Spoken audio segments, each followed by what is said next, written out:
Before the story begins, take a moment to like the video and subscribe to the channel, so you don't miss more emotional and surprising stories ahead.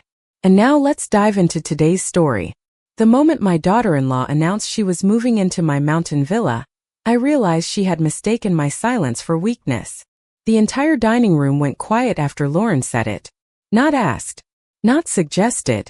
Announced. She sat at the far end of my oak dining table with one manicured hand resting on a glass of Chardonnay like she owned the place already. My son Daniel didn't even look at me when she smiled and said, "Honestly, it just makes sense for us to move into the Aspen property for a while. It's way too big for one person anyway." I slowly folded my linen napkin onto my lap and glanced around the room. The candles flickered softly against the windows overlooking downtown Denver, while snow drifted past the glass outside. Sunday family dinners had once been my favorite tradition. Back when my husband Richard was alive, this house felt warm, safe, full of respect. Now every gathering felt like sitting at a table surrounded by strangers wearing my family's faces. Lauren leaned back confidently, especially since Daniel will probably be managing more of the family assets eventually. Eventually. Such a dangerous word. I noticed the quick look she exchanged with him, the kind couples share when they think they've already won a private conversation nobody else heard. Daniel cleared his throat awkwardly. "Mom, it's not a big deal. Just temporary while we figure things out financially." Financially. That explained everything. 3 months earlier, Lauren had posted photos online from a luxury resort in Cabo. 2 weeks after that, Daniel quietly asked if I could help cover a business loan payment. Now suddenly they wanted my Alpine villa. I took a small sip of water before answering. "The villa is very isolated this time of year." Lauren laughed lightly. "Oh, I love that rustic mountain lifestyle. Honestly, Evelyn, I think it'll be fun fixing the place up a little too. Some parts feel kind of dated." Dated? The villa Richard built for me 26 years ago apparently needed decorating advice from a woman who changed interior design styles every 6 months after watching social media influencers. My sister Carol shifted uncomfortably beside me, but I simply smiled. Calmly. Politely. "If you're serious about staying there," I said softly, "then perhaps we should all drive up together next weekend." Lauren's face brightened immediately. She thought my agreement meant surrender. That was the tragic thing about entitled people. They mistake patience for permission. The rest of dinner drifted into shallow conversation, but I barely listened. I watched Lauren instead. The way she casually discussed ski renovations. The way she referred to the wine cellar as though it already belonged to her. The way Daniel remained silent every single time she crossed a line. By dessert, she was already talking about converting one of the upstairs rooms into a home office with better natural lighting. I nodded occasionally while quietly studying the snow outside the windows. Because high in those mountains behind the stone walls of that villa, Lauren Whitmore was about to discover something that would wipe that confident smile straight off her face forever. The drive to Aspen took just under 4 hours, but Lauren spent nearly the entire trip talking, as if she were already planning a luxury renovation show. Snow-covered pine trees stretched endlessly beside the highway while Daniel focused on the road in uncomfortable silence. I sat quietly in the back seat of the black Range Rover, watching Lauren scroll through designer furniture websites on her phone. "The upstairs definitely needs brighter colors," she said casually. "And honestly, those old leather chairs probably belong in a museum." She laughed at her own joke. Daniel forced a small smile without looking away from the road. I simply stared out at the mountains rising in the distance beneath pale winter sunlight. Richard and I had built that villa after 23 years of marriage. Every beam of cedar, every stone fireplace, every hand-carved bookshelf carried memories Lauren would never understand. But entitlement has a way of making people believe history does not matter unless they personally created it. About 20 miles outside Aspen, Lauren suddenly asked, "So are we talking full ownership eventually? Or is there some kind of trust situation?" Daniel tightened his grip on the steering wheel immediately. "Lauren," he muttered quietly. "What?" "I am just asking because legal stuff matters." I caught her eyes briefly in the rearview mirror. There it was again. That hunger hidden beneath polished manners. She was not asking about family. She was calculating value. The villa sat on nearly 14 acres overlooking a frozen lake with panoramic mountain views. Aspen real estate alone had turned the property into something far more valuable than either of them realized publicly. When we finally reached the private road leading toward the estate, fresh snow crunched beneath the tires while tall iron security gates slowly opened ahead of us. Lauren leaned forward immediately. "Wow," she whispered softly. "I forgot how massive this place actually is." The stone villa appeared through the snowfall like something from an old luxury magazine. Warm golden lights glowed behind towering windows while smoke curled gently from the western chimney. Lauren stepped out before Daniel even parked completely. "This is unbelievable," she breathed while turning slowly in the driveway. Then came the first moment I noticed her confidence shift slightly. Two members of the property staff stepped outside immediately. "Welcome back, Mrs. Whitmore," Thomas said respectfully while taking my overnight bag himself. Neither man acknowledged Lauren beyond a polite nod. Her smile tightened almost invisibly. Inside, the villa smelled faintly of cedarwood and firewood. The grand staircase curved beneath an enormous crystal chandelier Richard imported from Italy years ago. Lauren wandered through the foyer slowly, already examining the space like a realtor inspecting inventory. "The lighting in here could definitely be modernized," she said casually while removing her gloves. Then she walked toward the east hallway and immediately stopped. A quiet electronic sound echoed through the corridor as a concealed security door locked automatically. Lauren frowned. "What is that?" "Private section," I answered calmly while removing my coat. "The lower wing stays secured." "Secured from who?" she asked with a nervous laugh. "From anyone without access." For the first time since arriving, Lauren looked uncertain. Not frightened. Not yet. But confused enough to realize the villa was not operating the way she imagined. And as snow continued falling outside those massive windows, I could already sense her beginning to understand something very important. This house did not belong to her fantasy version of me. It belonged to the woman she had completely underestimated. The next morning began with silence so complete it almost felt staged. Snow covered the mountains outside in smooth, untouched layers while pale sunlight spilled across the frozen lake beneath the villa. I woke before sunrise as I always did in Aspen, wrapped myself in a cashmere robe, and carried my coffee toward the western terrace. Richard used to say the mountains taught people who they really were because isolation stripped away performance. Sitting there alone with the cold morning air against my face, I realized he had been right. Inside the villa, Lauren was already performing. By 8 o'clock, she had somehow transformed breakfast into a real estate planning meeting. "I was thinking this room could actually work better as a media lounge," she said while standing near the stone fireplace in the great room. "And the upstairs guest suite would make a perfect nursery eventually." I slowly stirred cream into my coffee without answering immediately.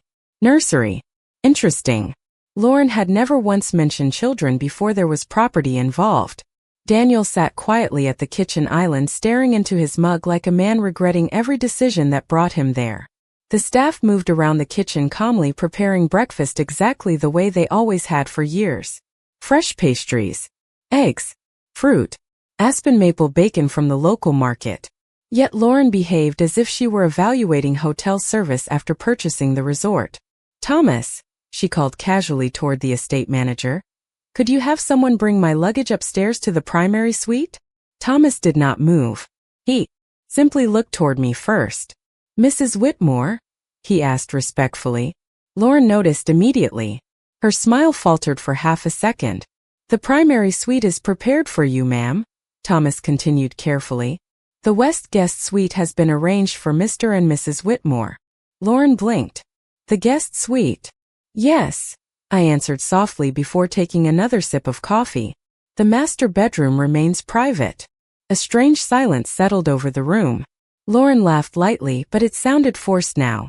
"I just assumed since we were talking long-term." "You assumed incorrectly."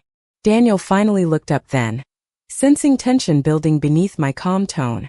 "Mom, it is really not a big deal."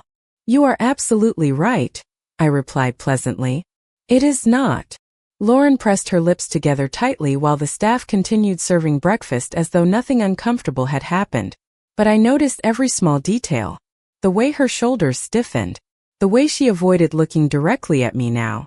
The way she glanced repeatedly toward the secured hallway downstairs. After breakfast, she wandered through the villa with exaggerated curiosity, opening doors, inspecting rooms, studying artwork on the walls. At one point, I found her standing outside the lower wing security entrance again. Still wondering what is down there? I asked quietly behind her. She turned too quickly. No. I was just exploring. The biometric lock beside the door glowed softly blue beneath the overhead lights. Lauren stared at it longer than necessary. Seems excessive for a family house, she muttered. This is not just a family house, I answered calmly. It never was. Her expression tightened again. Confusion was slowly replacing confidence now. That was the interesting thing about people who believe money gives them control. The moment they encounter something they cannot access, cannot charm, and cannot manipulate, panic begins creeping in quietly beneath the surface. And for the first time all weekend, Lauren Whitmore no longer looked like a woman preparing to take over my home. She looked like someone realizing she had walked into a situation she did not fully understand. That evening, the storm outside intensified. Snow pressed against the towering windows while the wind rolled through the mountains in low haunting waves that made the entire villa feel isolated from the rest of the world. Dinner was served in the formal dining room just after 7. Candles flickered across the long walnut table while soft jazz drifted quietly from hidden speakers in the ceiling. Lauren had changed into an ivory cashmere sweater dress and diamond earrings, dressing less like a guest and more like a woman settling into ownership. Daniel looked exhausted already. He barely touched his food while Lauren continued filling every silence with conversations about future plans. I was actually thinking the wine cellar could be converted into a wellness space, she said while cutting into her filet mignon. Maybe a sauna downstairs too.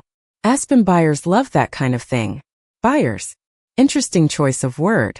I slowly placed my wine glass down beside my plate and looked directly at her for the first time all evening. You speak about this house as though you already own it. Lauren smiled immediately, but there was tension behind it now. Oh, come on, Evelyn. We are family. Family. Another dangerous word when spoken by the wrong person. And honestly, she continued lightly, Daniel is your only son. It is not strange to think long term. Daniel shifted uncomfortably in his chair. Lauren. What? She asked defensively. I am being practical. I watched her carefully for several seconds before speaking again. Practicality is exactly why Richard and I spent years restructuring everything before he passed away. The room became quieter instantly. Lauren leaned back slightly. Restructuring. Assets. Ownership. Legal protections. I cut another small piece of steak calmly. Mountain properties attract complications. Her eyes sharpened with interest despite her attempt to appear casual. What kind of complications? Greed, I answered softly. Even the staff seemed quieter after that. Lauren forced a laugh. Well, I guess wealthy families always have drama. Yes, I said evenly. Especially when people begin counting assets before someone is even gone. Daniel finally looked up sharply. Mom, nobody is doing that. I met his eyes calmly across the candlelight. Then there is nothing to be nervous about. Silence settled heavily over the table again. Outside, snow continued falling harder against the dark mountains. Lauren reached for her wine glass, but I noticed her fingers tighten slightly around the stem. She no longer looked relaxed. Good. Then I decided to move the conversation exactly where I wanted it to go. You asked earlier whether there was some kind of trust involved, I said quietly. Lauren froze for half a second before nodding carefully. Just casually. Of course. I folded my napkin slowly beside my plate. The villa technically does not belong to me anymore. The effect was immediate. Daniel stared at me in confusion. Lauren blinked rapidly. What do you mean it does not belong to you? She asked too quickly. I let the silence stretch intentionally before answering. Ownership changed years ago. Lauren's face lost color beneath the candlelight. To who? She asked carefully. I smiled faintly. That is a much more complicated conversation. She tried hiding her reaction, but panic had finally entered the room. Real panic. Because suddenly the future she imagined inside her head no longer felt guaranteed. And the worst part for her was simple. She had absolutely no idea how much she still did not know. Around midnight, the villa became completely silent. The storm had passed, leaving fresh snow glowing beneath the moonlight outside the massive windows. I sat alone in the library near the west wing fireplace with a blanket over my knees and a book open in my lap, though I had not turned a page in nearly 20 minutes. Upstairs, I could hear faint footsteps moving across the hallway floorboards. Slow, careful, curious. Lauren. I closed the book quietly and listened. Richard used to joke that mountain homes taught people bad habits because they believed isolation made them invisible. But isolation only amplifies behavior. Every sound carried through that villa at night. Every door. Every whispered conversation. Every secret movement. A few minutes later, another sound echoed softly through the lower hallway. A keypad. Then silence. Then another attempt. I smiled faintly to myself before setting the book aside. Lauren had finally done exactly what I expected. I walked slowly toward the main staircase without making noise. The lower wing corridor sat dimly lit beneath antique brass sconces while moonlight reflected against the polished stone floor. Lauren stood near the secured entrance in silk pajamas and a cream cardigan, staring at the biometric panel with visible frustration. She jumped slightly when she noticed me. "You are still awake?" she asked quickly. "I live here," I answered calmly. "The better question is why you are downstairs at midnight." She crossed her arms immediately. "I was looking for bottled water. The kitchen is upstairs." For a moment neither of us spoke. Then Lauren forced a small laugh. "Honestly, Evelyn, this entire secret wing thing is strange." "Is it?" "It feels excessive." I stepped closer toward the secured door and lightly rested my fingers against the cold metal frame. "When you spend enough years around wealth," I said quietly, "you learn privacy is not excessive. It is survival." Lauren studied me carefully now. Not dismissively like before. Cautiously.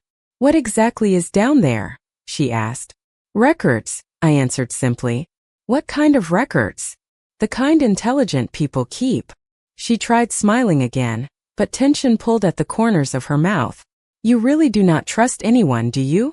That question almost made me laugh. Instead, I looked directly into her eyes.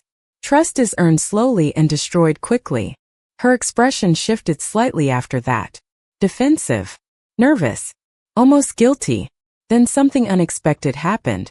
The security panel beside the door suddenly flashed green for half a second before locking again automatically.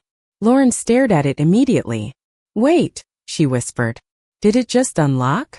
"Briefly." "Why?" I folded my hands calmly in front of me. "Motion recognition. The system identifies authorized movement patterns." Lauren blinked in confusion. "Movement patterns?" "The villa has advanced security."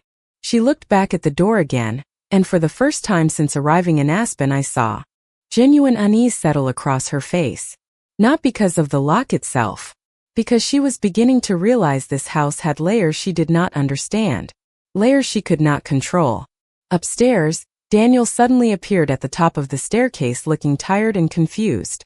"What is going on?" Lauren immediately straightened herself. "Nothing.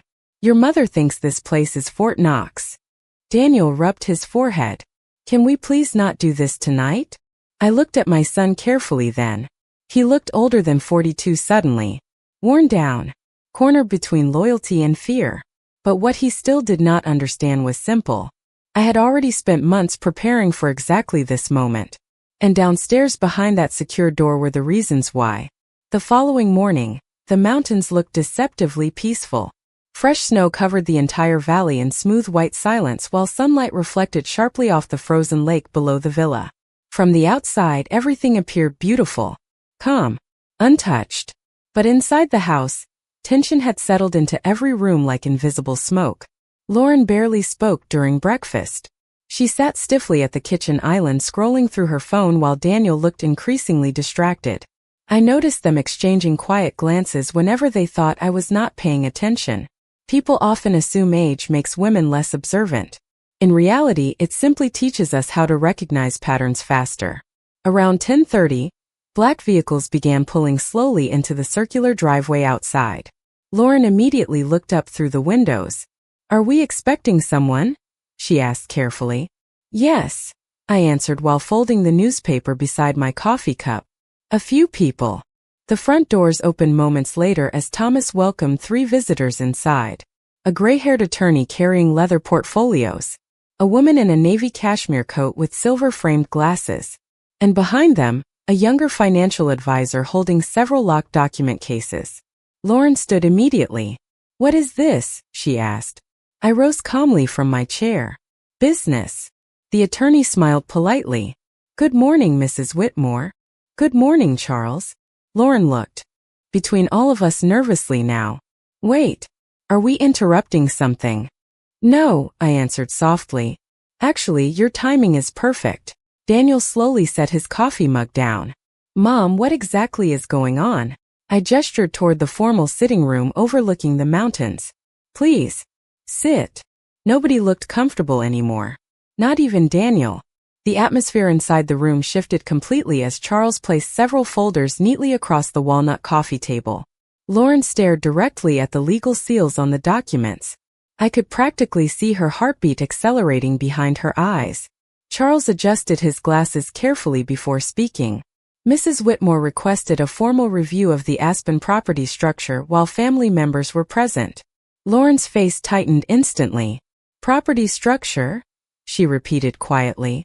I folded my hands in my lap. "You seemed very interested in ownership yesterday." Daniel exhaled heavily under his breath. "Mom, this feels unnecessary." "No," I answered calmly. "What is unnecessary is confusion." The woman beside Charles opened one of the document cases and removed several bound agreements. "The Aspen estate," she explained professionally, "was transferred into the Whitmore Preservation Trust approximately 6 years ago." Silence. Complete silence. Lauren blinked rapidly. "Transferred," she whispered. Charles nodded once. "The property is no longer privately inheritable in the traditional sense." Lauren stared at him. "I do not understand." "You are not supposed to," I answered quietly. Her eyes snapped toward me immediately. Charles continued smoothly. "The trust structure legally prevents sale, division, refinancing, or permanent residential transfer to any individual beneficiary." Daniel frowned deeply. "Wait, so nobody owns it?" "The trust owns it," the advisor clarified. "Management authority remains with Mrs. Whitmore during her lifetime." Lauren looked physically pale now. "So Daniel cannot inherit it?" Nobody answered immediately. Because technically he could inherit limited stewardship privileges someday. But not control. Never control. And certainly not access to the fortune Lauren imagined hiding behind those mountain walls. "That is impossible," she finally said sharply. "Why would anyone do that to family?" I looked directly at her then. Calmly. Steadily. Because sometimes family becomes the very reason protection is necessary. The room fell silent again after that. Outside the windows, snow began drifting softly across the mountains once more. But inside the villa, Lauren Whitmore finally understood the truth she had been avoiding since arriving there. She had never been walking toward ownership. She had been walking directly into a system specifically designed to stop people exactly like her. Lauren did not speak for almost a full minute after the attorneys finished explaining the trust. She simply stared at the documents spread across the coffee table, as though the words might rearrange themselves into something more favorable if she looked hard enough. Outside the enormous windows, sunlight reflected sharply across the snow-covered mountains, but inside the sitting room the atmosphere had turned cold and heavy. Daniel finally leaned forward. "Mom, why would you never tell me any of this?" His voice sounded wounded now, less defensive than before. I looked at him quietly. "Because you never asked questions until someone else started asking them for you." Lauren immediately sat upright. "That is unfair." "Is it?" I answered calmly. "You arrived here discussing renovations before unpacking a suitcase." Her cheeks flushed instantly. "I was trying to think long-term for the family." Charles cleared his throat softly, sensing tension escalating. "There are additional matters Mrs. Whitmore requested we review today." Lauren turned sharply toward him. "Additional matters?" The younger financial advisor opened another document case carefully and slid several printed statements onto the table. Daniel frowned immediately. "What is that?" I folded my hands together calmly while Lauren's breathing visibly changed beside him. Small. Faster. Nervous. Financial activity reports, Charles explained professionally, specifically concerning attempted access inquiries involving Whitmore family accounts and property structures over the last 18 months. Daniel looked genuinely confused. Lauren did not. She already knew exactly what he was referring to. This is ridiculous, she said quickly. Nobody tried accessing anything. Charles adjusted his glasses.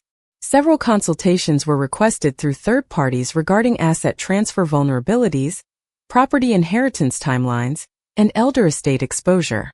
Daniel slowly turned toward his wife. Lauren. She laughed nervously. Oh my God, this sounds insane. I asked a few general legal questions months ago because we were trying to plan our future. Without mentioning it to me, I said quietly. Or to your husband apparently. Her composure cracked slightly then. You make it sound criminal. No, I answered softly. Just revealing. Daniel picked up one of the papers with shaking hands. I watched his expression change line by line. Confusion first. Then embarrassment. Then something worse. Betrayal. You contacted estate consultants? He asked her quietly. Daniel, listen to me.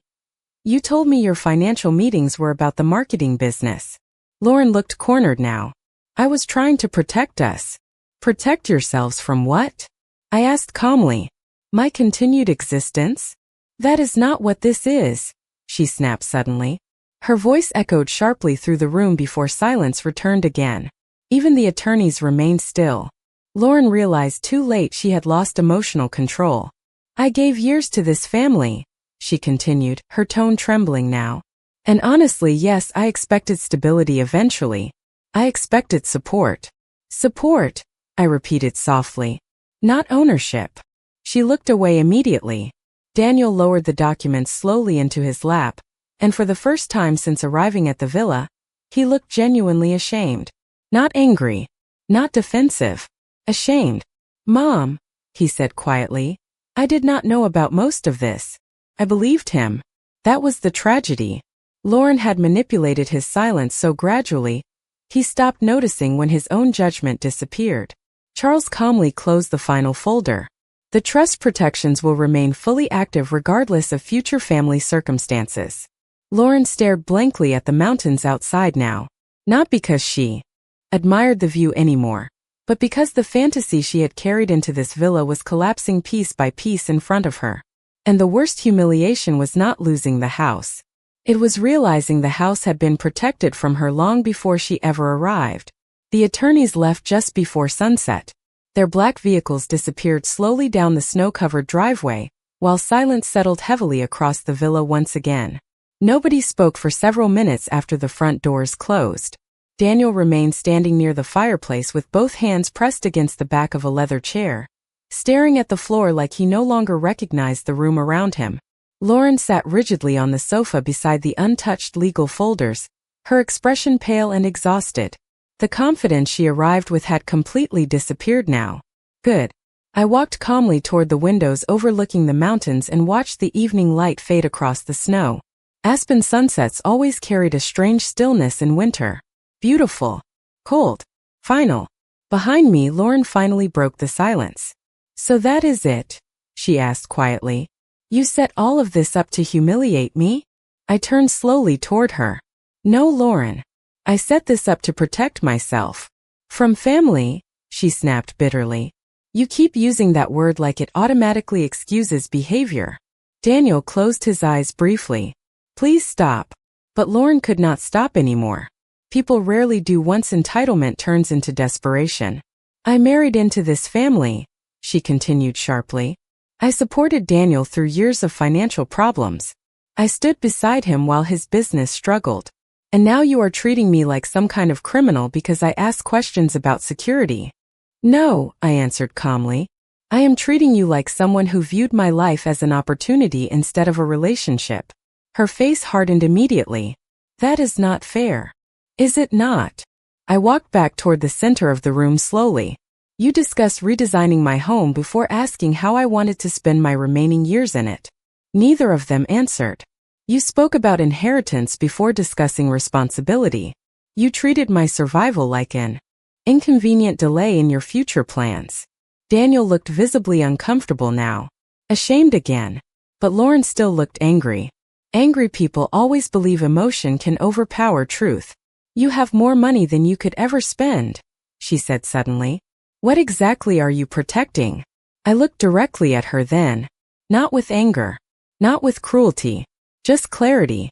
Peace. The room fell silent after that. Outside, snow drifted softly against the windows while shadows deepened across the mountains. Lauren stared at me with watery, frustrated eyes, but I no longer felt the need to comfort her discomfort. That instinct had finally disappeared. You know what hurts the most? I asked quietly. It is not the legal consultations. It is not the questions about inheritance. It is realizing how carefully both of you waited for me to become vulnerable. Daniel immediately looked up. Mom, I never wanted you hurt. I know, I said softly. That is why this conversation disappoints me more than it surprises me. Then I reached into the leather portfolio beside the fireplace and removed a small envelope. I handed it directly to Daniel. What is this? He asked quietly. The final wire transfer from your father's private support account. He frowned in confusion. Support account?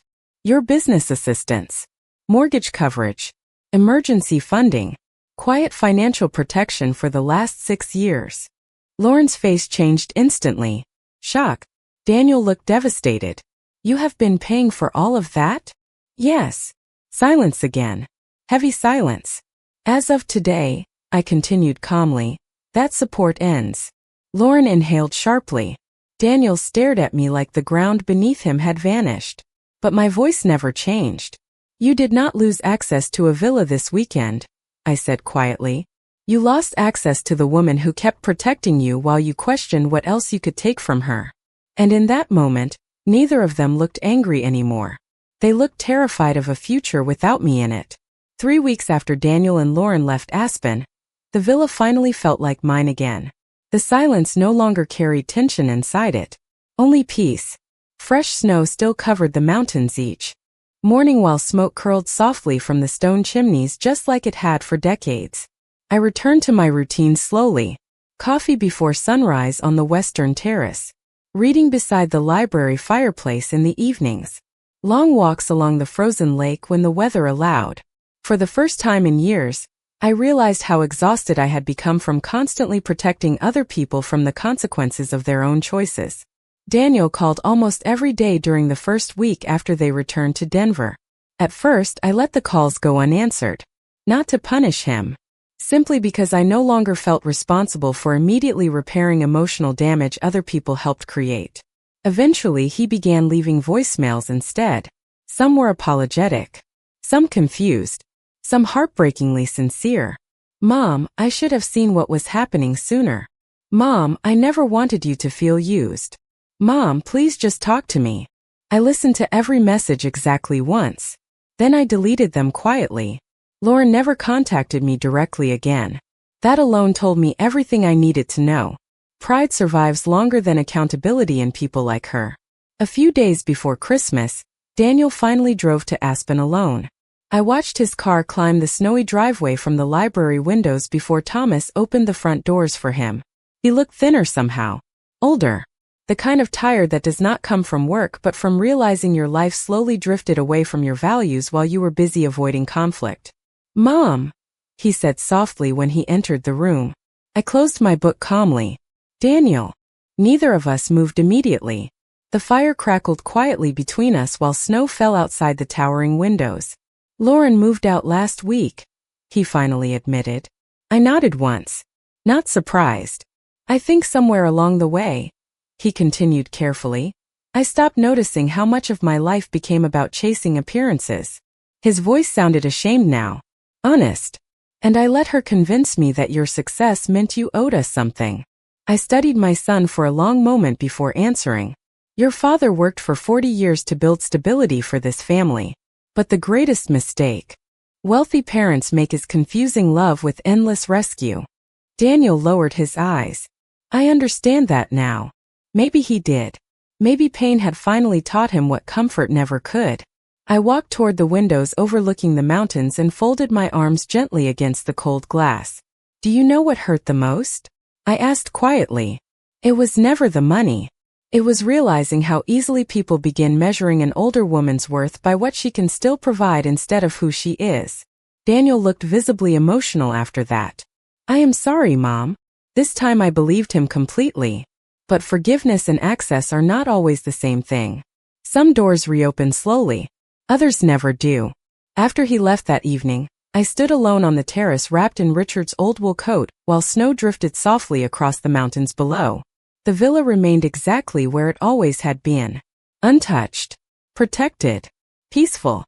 And as the lights glowed warmly behind me against the winter night, I finally understood something important.